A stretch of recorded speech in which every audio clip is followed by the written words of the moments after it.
I'm ready. Good morning, everybody. And that includes you. All of you. Yes. Yeah. It is a good morning. We're starting a new session today with the book of Job. And this is the only time we will look at the book of Job in the 7-year cycle. So it'll be 7 years from now when we meet again to talk about Job. Okay, 7 years. And today we're starting with chapter 1 in the book of Job. I'll talk a little bit about what I think I know. And when I say I think I know it, it's only because there is uncertainty in the realm of Christendom concerning Job, and we don't really know where Job came from, and we don't really know where Job went, and we don't really know anything other than what's written in the book of Job, because it's just not referred to in the scripture. It kind of stands alone among all the rest of the books, and I have my ever-trusty chart here of the books of the Bible. The book of Job you will find here among the poetry. It's I wouldn't call it poetry, frankly, but it's included with Psalms, Proverbs, Ecclesiastes, and Song of Solomon. Well, we know these guys. These were mostly written by David and Solomon, although there were other psalmists other than David. So there are other authors in that particular book. We don't know who wrote the book of Job, or at least I don't, and was not able to determine that in my preparation for today's lesson. I have this other map, and I'm not sure where, but somewhere along in here is where Job lived, a desert area. If you look at chapter 1, verse 1, it says, there was a man in the land of Uz. Well, in general, they say that Uz is south and east of Israel, and here's Israel along here. So south and east of there would be over this way. Also, it indicates that it was attached to Edom. Well, we do have Edom on the map right here. So somewhere down in here would be the land of Uz, we think. Don't know for sure. But there are interesting things, many interesting things in the book of Job. And again, just as the last series that we had in the book of Hebrews, where we had only 6 weeks to look at that book, we have only 6 weeks to look at the book of Job. Not nearly enough. It's 50 some odd chapters long, and today's lesson is just one chapter. And it's chapter 1. Next week, the lesson is only one chapter. It's chapter 2, and it's even shorter than chapter 1. So we're going to use 2 out of our 6 Sundays just looking at the first 2 chapters. And then we'll broaden ourselves out, so to speak, to look at other things along the way. There are I almost want to call them legends. I don't know if that's the right word, but Job had three, count them, three. He had three friends that came to console him during the time of his trials, during the time that he was in very poor health. And he apparently didn't look real well. He apparently didn't feel real well. He wasn't really good company, I would say.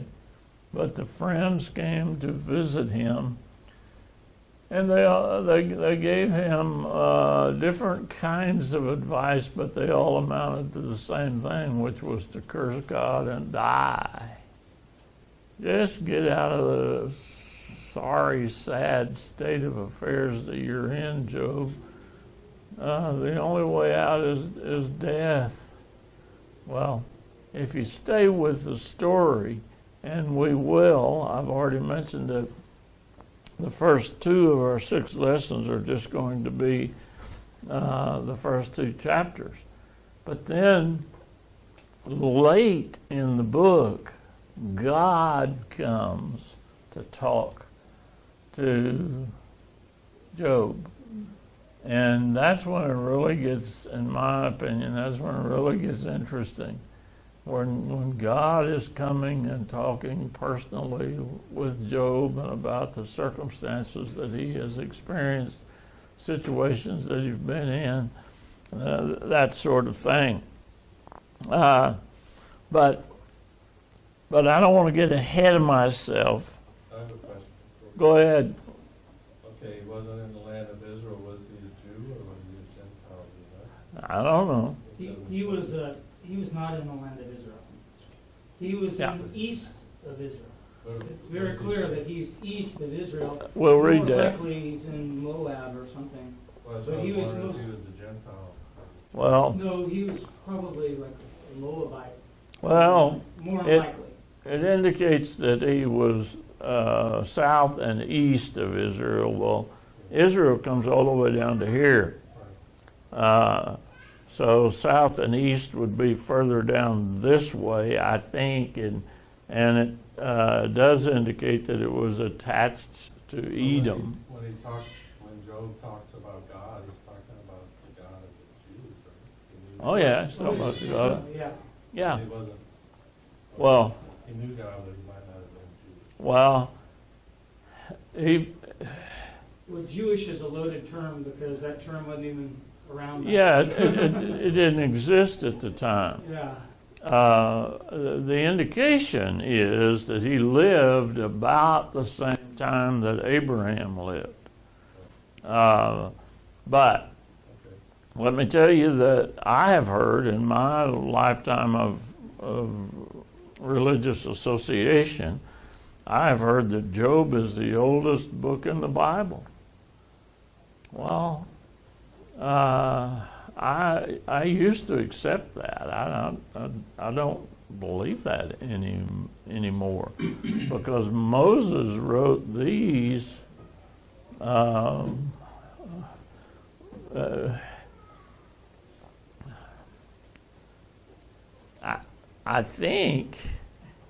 I think Moses wrote these before Job.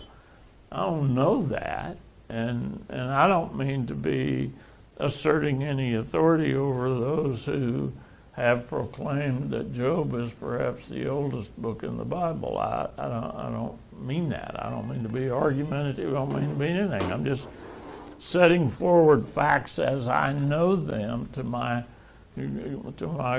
group of friends. But Abraham came much after Moses wrote this. Well,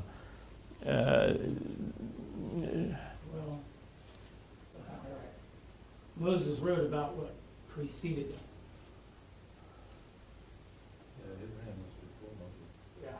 Oh yeah, I'm sorry. I got you're right. You're right. You're right. And that's what some people believe, that Moses wrote Job.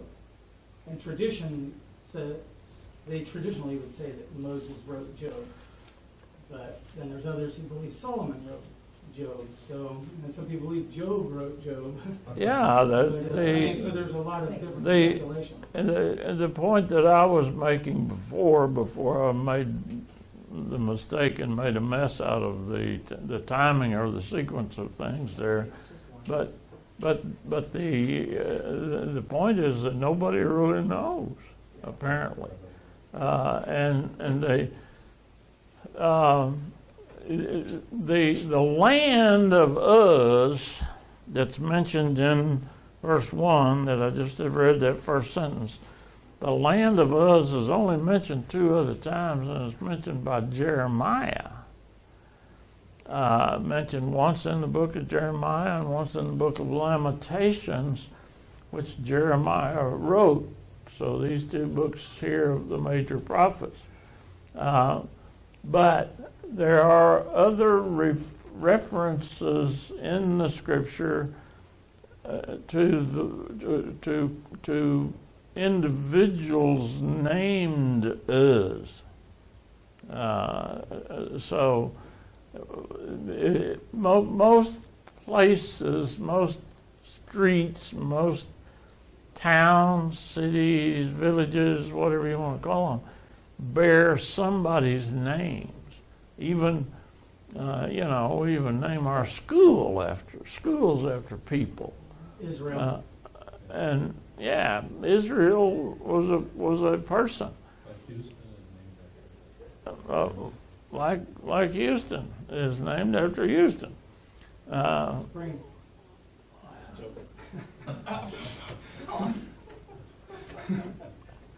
Anyway, so there are places in the scripture where the name Uz is mentioned along in the genealogies, and it's not necessarily the same generation of Uz, that the land of Uz, wherever it was located, it's not on this map. It's not printed on this map. I'm just saying that it says generally in the commentary that it's south and east, which I would come down to here for, and it says that it's connected to or adjacent to Edom. And that's why some believe that Moses, because he went to Midian, which would be down there south too, when he left Egypt. He went to Midian, so that he made there's just really no telling. Right. No, there's just really no telling. Let's start with verse 1 again. Chapter 1, the book of Job. There was a man. That's a pretty factual, certain statement. There was a man in the land of Uz whose name was Job, without the E. And that man was perfect and upright, and one that feared God and eschewed evil. And there were born unto him 7 sons and 3 daughters.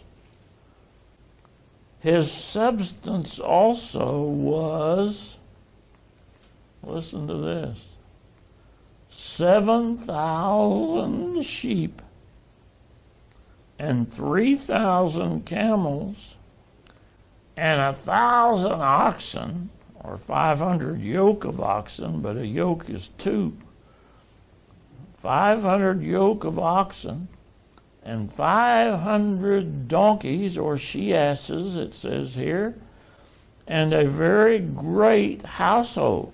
Well, the reason his household was so great, if you can imagine how many people it would take to take care of 7,000 sheep, 3,000 camels, 1,000 oxen, and 500 she-asses. How many people would it take to feed them every day. And to, more importantly, in this part of the country, to water them every day. A typically dry area. Latter part of verse 3. So that this man was the greatest of all the men of the East. And his sons went and feasted in their houses, every one his day. Now that would indicate that in a 7-day week, each of these guys had their turn. They took their turn to host the feast. And they sent and called for their 3 sisters to eat and to drink with them. So apparently 7 days a week, this family was together. Now, I like that. I like that a lot.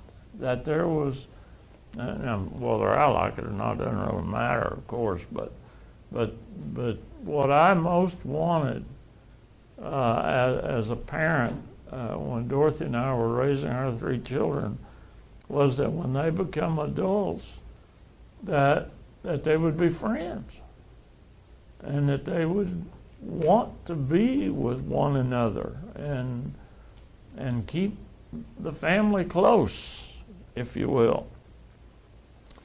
And apparently Job was successful at doing that. He was more successful than I. And when I say that, my kids are all friends with one another, but they don't take turns having feasts at their houses and calling one another there to eat and drink with them. Verse 5, and it was so, when the days of their feasting were gone about, that Job sent and sanctified them, and he rose up early in the morning and offered burnt offerings according to the number of them all.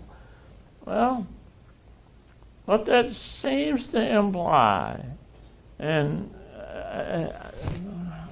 I don't know whether this is the correct meaning or implication here at all, but it seems to imply that in their partying that they were sinning. And so their daddy, in verse 5, let me read that again, that when the days of their feasting were gone about, that Job sent and sanctified them, and rose up early in the morning, and I would say that would be every morning, 7 days a week, and offered burnt offerings according to the number of them all. So he offered for all 10 of them. And undoubtedly, I'm going to say this undoubtedly, maybe there's some doubt, I don't know, that they were married, they had spouses, they had perhaps even multiple ones, I don't know. But Job was at least offering burnt offerings every morning according to the number of them all. That would be at least the 10 children's. And maybe some in-laws. We don't know. Some people believe that's on their birthday, and some believe it's once a week. Because when he says every one his day in verse 4, so that's when they got together and feasted, every one his day. So well, they kind of, it's just speculation. All of it is speculation. Speculation. It could be 7 times a year or And 10. even when you read the next part of verse 5, he says that they may have. Well, let's read at the beginning, in the middle of verse 5. For Job said, it may be that my sons have sinned and cursed God in their hearts. Thus did Job continually. And that's the word continually is kind of what indicates to me, makes me think he did it every day. But maybe it was only on their birthdays, That'd be 7 days a week. 3,650 offerings a year. Well, look at all the sheep he had. Look at all the sheep he had. He had 7,000 sheep. Whoa, that's still quite a few. 3,000 a year, that's half your flock. Okay, but every year that flock was having 50% more. It's possible. Was it just the males that was lost? Was it just the males that was lost for sacrifice? It would be amazing that there would be that many more that would be procreated. Yeah, maybe they had artificial insemination. I don't think they did. I don't know, but they had enough to have 10 a day of sheep and oxen and so. That's why probably a lot of these numbers are just rounded off figures. Because it's constantly Oh yeah, changing. oh Constantly yeah, changing. yeah. Constantly changing. I agree. And I mean that's only reasonable. Okay, we've completed a paragraph at the end of verse 5, just talking about Job and his family and his substance, his household. Then verse 6, the whole subject shifts. And we're not talking about Job so much anymore. We start talking about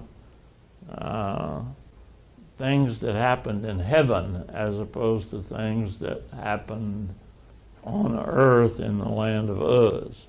Okay, so you have to be ready to shift gears to stay with this writing. So we're shifting gears now. In verse 6, it says, now there was a day when the sons of God came to present themselves before the Lord, and Satan came also among them. And the Lord said unto Satan, whence comest thou? Then Satan answered the Lord and said, from going to and fro in the earth and from walking up and down in it. See, there we get an indication of what Satan's job is, or what his occupation is. His occupation is on the earth, going to and fro and walking up and down in the earth, on the earth. So he's going east and west, to and fro, and north and south, up and down. Okay? He's just going everywhere, wreaking havoc, causing all the trouble he can. Verse 8, and the Lord said unto Satan, You missed 7. excuse me? I think you missed verse 7. No? Okay, sorry. I'm sorry. Oh, that's okay. You just have to pay attention Yeah, better. I wasn't paying attention. I missed 7. Yeah, All right, I'll read it. No, I'll read it later. no. That's why I said that when I was saying that Satan's job, the last part of verse 7, Satan's job is walking walking to and fro and up and down, and I'm suggesting that to and fro is east and west, and that up and down is north and south. Okay, I don't know that. I'm just saying it makes sense to me that he's covering the whole earth. So verse 8 says, "And the Lord said unto Satan, Hast thou considered my servant Job, that there is none like him in the earth, a perfect and an upright man, one that feareth God and escheweth evil?" Then Satan answered the Lord and said, "Doth Job fear God for nothing, or for naught? Hast not thou made an hedge about him and about his house and about all that he hath on every side? Thou hast blessed the work of his hands, and his substance is increased in the land." But Satan puts forth a challenge here to God. "But God, put forth thine hand now and touch all that he hath, and he will curse thee to thy face." And the Lord said unto Satan, "Behold, all that he hath is in thy power." Well, we kind of already know that because Job lives on the earth, and Satan is walking to and fro, and he's walking north and south. Okay? And he's all around, and he's just in charge of the earth. The earth is Satan's domain. The other places that we hear in talk of Christendom about where Satan and his demons are, they're not there yet. That's reserved for them after the judgment. And that's when they're going to go occupy hell and the lake of fire and all of those places. But in the meantime, they're swirling around us in principalities of the air. They just, again, I'm going to say, wreaking havoc everywhere that is possible for them to wreak. They're wreaking havoc. And so Satan had certainly considered Job, but he hadn't been able to make much, I'm going to call it, headway. And that's what comes through to me as I read this here is that God is saying, well, have you even considered my servant Job? And Satan is saying, well, shoot, yeah, I've considered him. But you built a hedge all the way around him. You blessed him. You blessed and increased his substance. But I tell you what, if you take that hedge down or just put a gate in it so I can get inside there,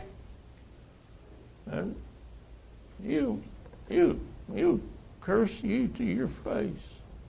That I'm just rewording it in, according to St. John. Verse 11. Again, Tom, I've read verse 11 already, but I'm going to read it again here. Did you? Yeah. But put. I wasn't paying attention, sorry. Yeah, I get it. But put forth thine hand now and touch all that he hath, and he will curse thee to thy face. And the Lord said unto Satan, Behold, all that he hath is in thy power. Only upon himself put not forth thine hand.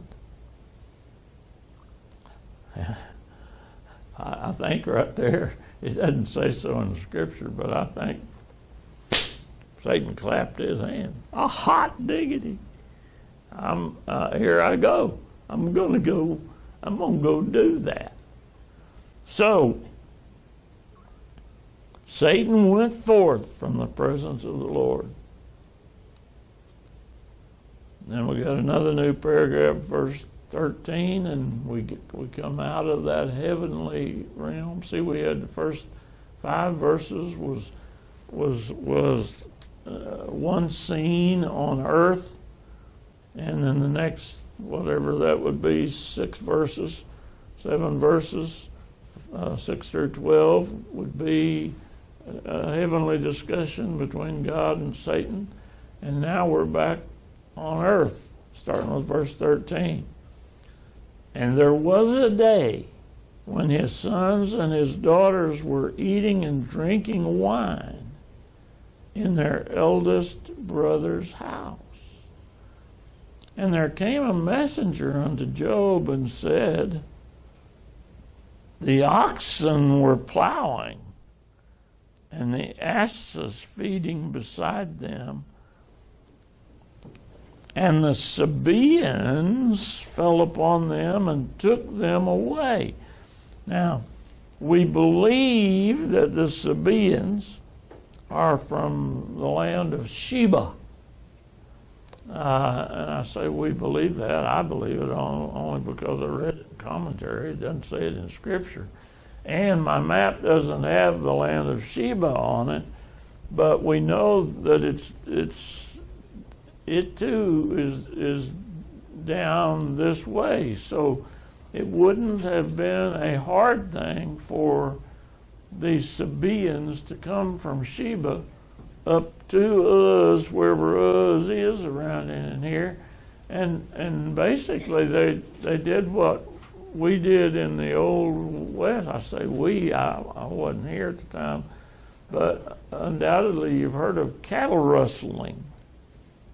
There were in the beginning history of this country, there were outlaws who went and stole cattle off the range.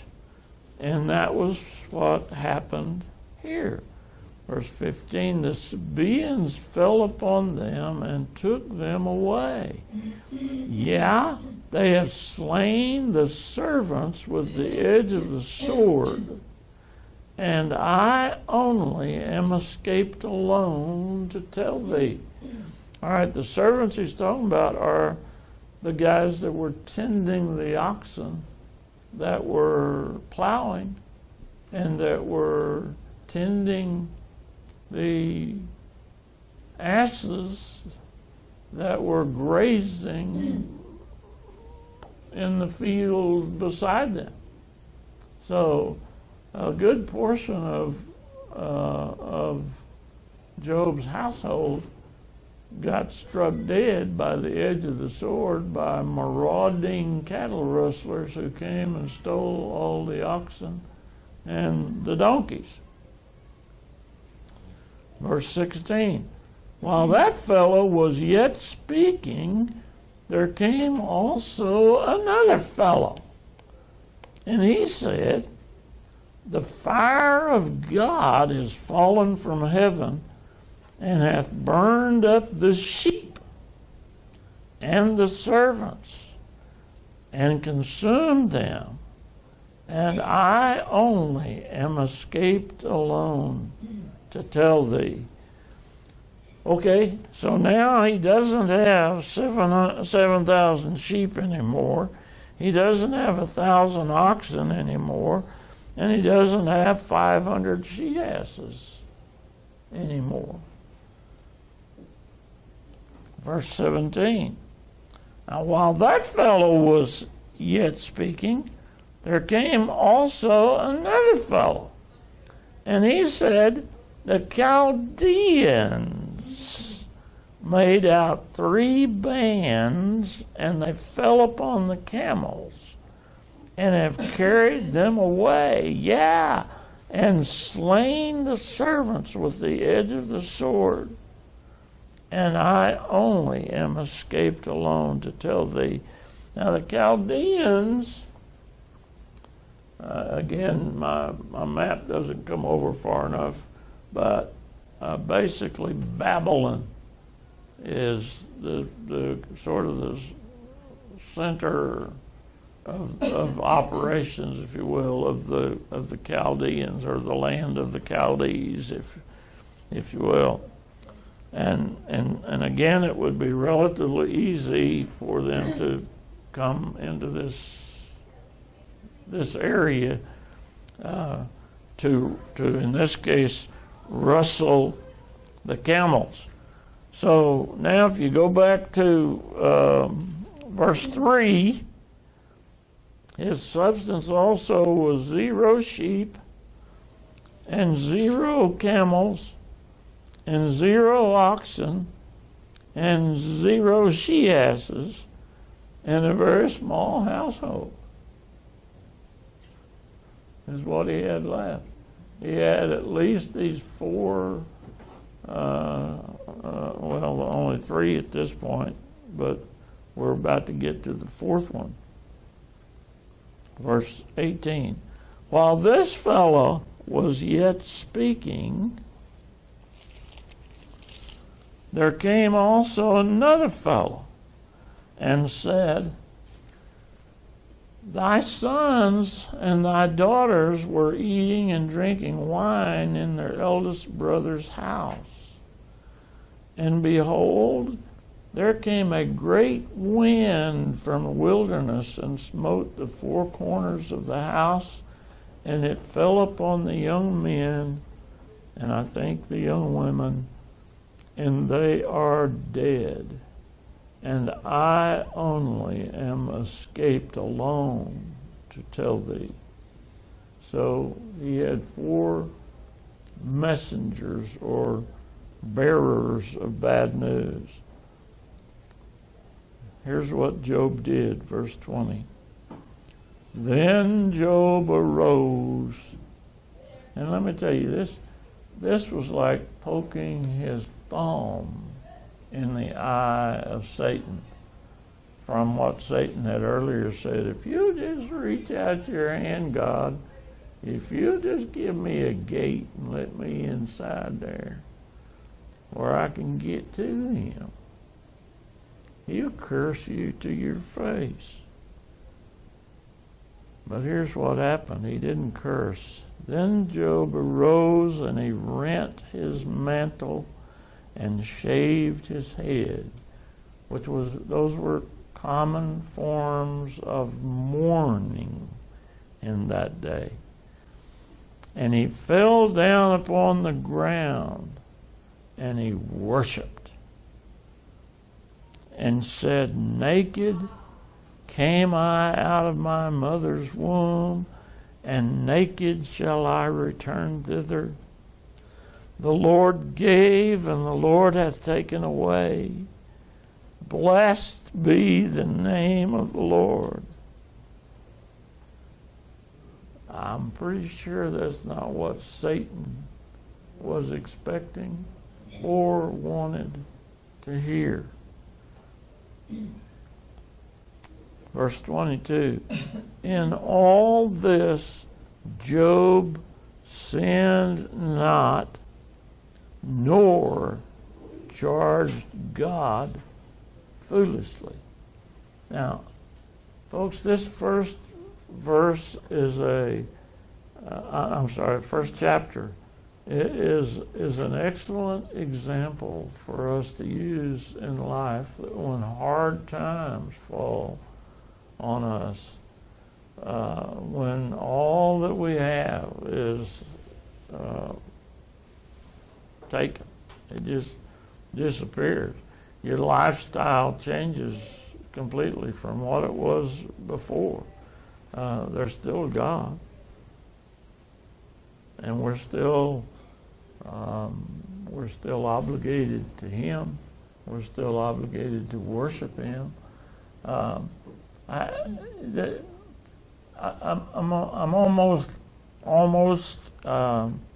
almost, if I could get my tongue to work right, reluctant to use this illustration, but it's most recent in our news, where this fella Epstein, that hanged himself or killed himself somehow in jail while awaiting trial. He had amassed a fortune of something over $500 million, more than $500 million. Well, I don't know how much a camel costs, and I don't know how much a sheep costs, and I don't know how much an ox costs, and so forth. But he had a fortune similar to what Job had. But he didn't have a relationship with God like Job had. Pretty apparent. He probably obtained his fortune through an illicit manner, and while awaiting trial, he knew the jig was up, if I can use that. And I'm not trying to put my mind into Epstein's mind. I don't think I could ever do that to begin with. But he hanged himself and left all of his camels and sheep and all of his people to fend for themselves. And many of them are going to be apparently accused and charged with similar crimes as he was. Again, I say this is maybe not an appropriate example. It's just the one that's most recent in my mind in the news. The point is that this guy's life was worth zero compared to Job. Job lost everything that he had and then took a perfectly good garment, it's called a mantle here, and tore it in two. And then shaved all of the hair off his head. And it doesn't say so here, but I'm just going to suggest it. I don't know. But I suspect he wallowed in ashes. That was part of the process in Scripture of indicating a time of mourning before God. The only other thing that I can put in that category is fasting. And people didn't eat. And they were doing those things, ripping their clothes apart, shaving their heads, wallowing around in ashes to show humility before God, to show God that they were humble.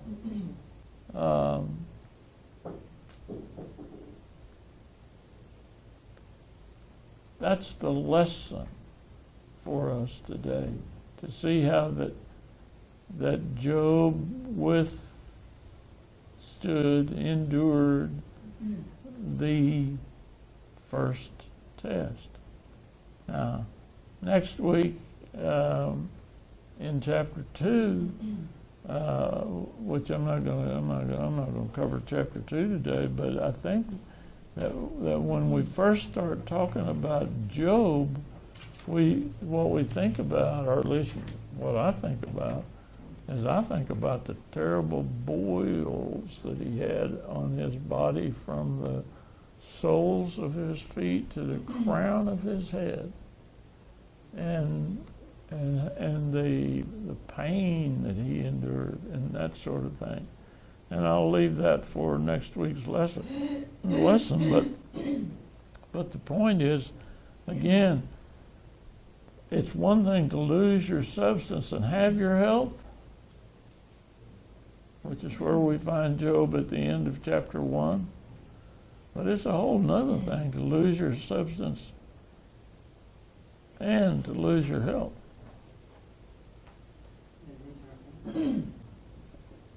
Yeah, oh yeah. That was in what we just read. All of his sons. It doesn't talk about grandchildren. I don't know whether he had grandchildren. I don't know whether the sons were married, but I mentioned earlier in this lesson that it would seem to me as though that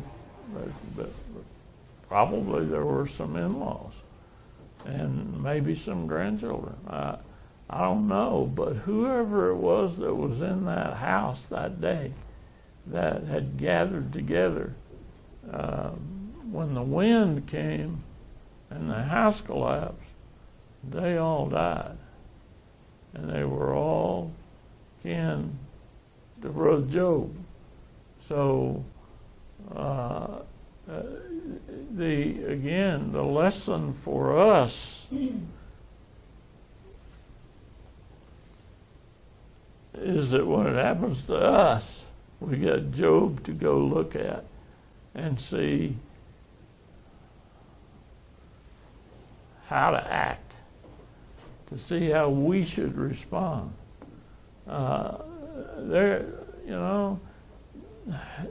I've not ever been in a situation like Job. I still have all of my children. I still have all of my grandchildren. None of them have suffered any problems. They're all well married and well successful job-wise and things of that sort. So I don't have that to identify with. But in my own personal life, even when my kids were growing up at home before they were of maturity and left home for school, I lost a couple of jobs, and I've testified to that to you all in times past for telling the truth and doing what was right and losing my job because I wouldn't do what the boss wanted me to do. And it's a tough feeling. I'll tell you I haven't told this story in a while, but the absolute worst day in my life,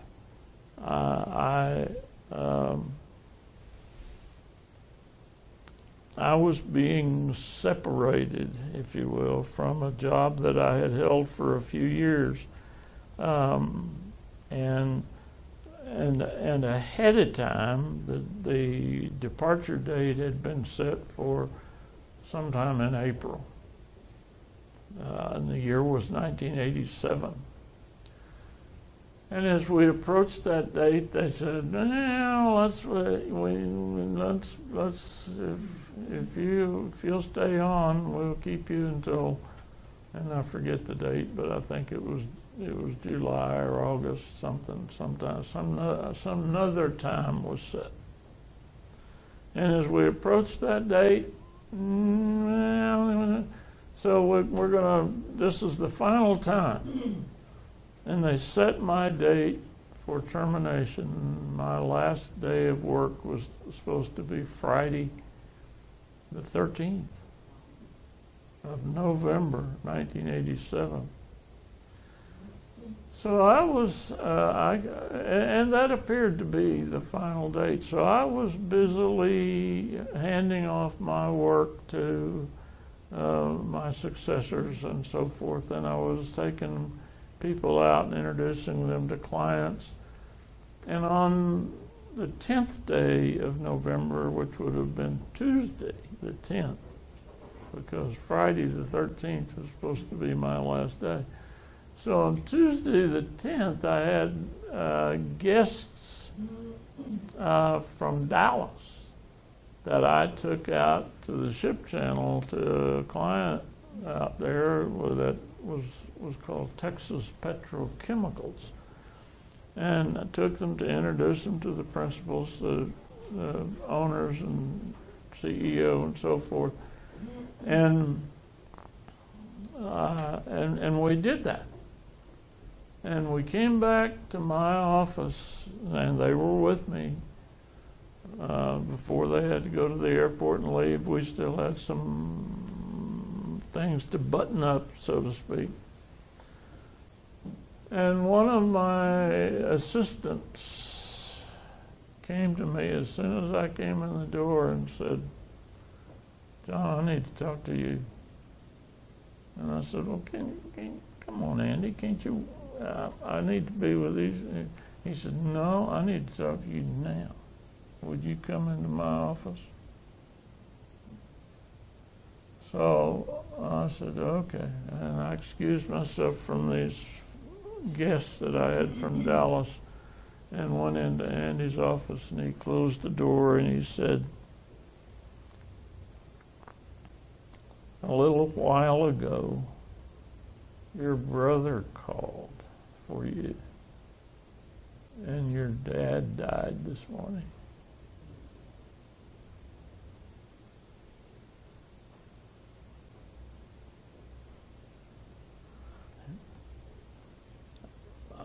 I didn't even know he was near death. It was a complete surprise. So I thanked him for telling me, and went and told my friends from Dallas and told them, "Look, I need to get to Oklahoma City, and so we need to hurry up and get done what we need to get done so you guys can get on your way." And we did that. And then I called my boss, and I said to my boss that I know I'm supposed to work until Friday, but I just got the phone call this morning that my dad passed away this morning. And my boss says, "Oh, no, John, come on. Okay, we'll extend your time. I'll get your time extended further." And I said, "No, let's just let it happen. Let's just, we've already extended a couple of times." And anyway, the point is, on Friday the 13th is the day we had my dad's funeral. That was my official date of termination of employment. And I buried my daddy. And I didn't have a job. And I'd lost my best source of advice. All on the same day. Now, I don't mean to be comparing myself to Job. Please don't misunderstand you. I'm just giving you my personal testimony. But that was November of 1987, and here it is, September the 1st of 2019. I'm still here. I'm still alive and generally well. I mean, yeah, I've got some health issues, but generally well. So I came through all of that sort of thing. As a matter of fact, I had much better time, a much better life from 1987 until I finally retired in 2011. So I had a better life during that time period, but it sure was bleak back in November of 1987. my kids came home from college for Christmas, and we had a little family meeting in the living area of the house. And I said, I don't know what I'm going to do for a job. Don't know where I'm going to go. I'll be putting out applications and so forth, and I may be recruited to New York or somewhere, you know. And all of them said, Daddy, we don't want you to move. Now, they had moved. I mean, they had gone off to school in different places, but this was home for them to come back to. And it was just a very sad time. But you know what? We worshiped. We still had God. And he knew all about what had happened to us. Yeah, it got better after that. But let me tell you, it's gotten worse since then. So the good times came and the good times went. But we still have God. And let me tell you that I've been here every Sunday, except for the Sundays I haven't been here, but, you know, every Sunday, except for, again, I say, when we've gone out of town or whatever. Been here and taught Sunday school class, and nobody knew the difference. And the pastor didn't know, because I never told the pastor. And when I say never told, that's wrong. That's a misstatement, because I told him years afterwards. But the point is, I didn't want any of my Christian brethren or cisterns, as the case may be, around to see me in the mully grubs because of losing all my camels and all my sheep and all my oxen and all my household and my servants. And I wanted to continue to worship. And we did. And my wife was by my side. And we came through those kinds of things. Now we live in a nice little house with reasonably good income, sufficient enough to cover the bills and to sustain us, and we okay. We okay. We don't need all those camels. They stunk anyway. The sheep stink. So anyway, I'm just telling you that this chapter number 1 is the illustration for us to look to, but it also is an example for us to conduct our own selves when things like that happen. We don't have to announce it to everybody and be in the mully grubs and so forth. Now, I'm not opposed to the people who do announce it and who are in the mully grubs. That's a whole different field of ministry, and certainly is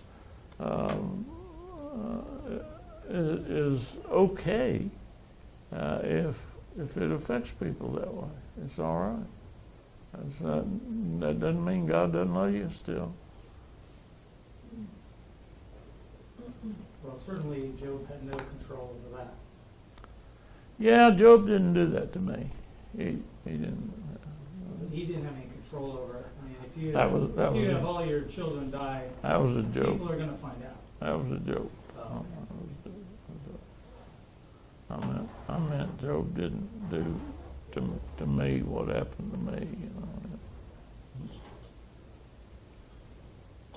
But yeah, Job didn't have any control over losing his sheep. Job was at home somewhere in the land of Uz. He was at home, while there were cattle rustlers out there rustling all of his oxen, all of his sheep, and Well, I know. lightning struck the sheep. I mean, apparently. even propagating it.